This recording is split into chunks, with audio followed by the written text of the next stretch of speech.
Janie Zellers is a survivor, joined by hundreds of others at this year's annual Cancer Survivors Day in Myrtle Beach.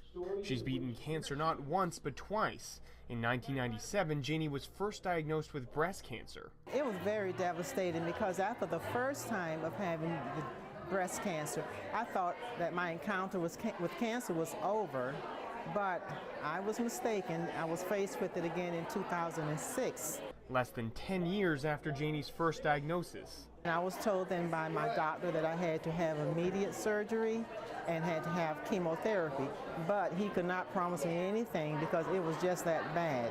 The diagnosis was compounded by the fact that others in her family faced the same battle. I think the first time in '97, I felt that I was not going to survive because at that point I had already lost 4 sisters to breast cancer. So I felt, I'm going to end up the same way they did. But she didn't. For her 2 young sons and her family, Janie kept fighting.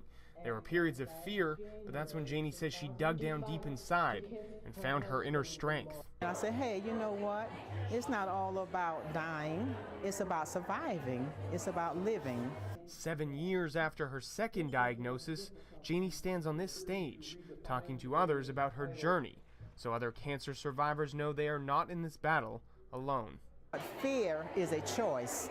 So I'm going to tell them not to choose fear. When it comes to fighting and dealing with cancer, don't choose fear. Choose to be a fighter.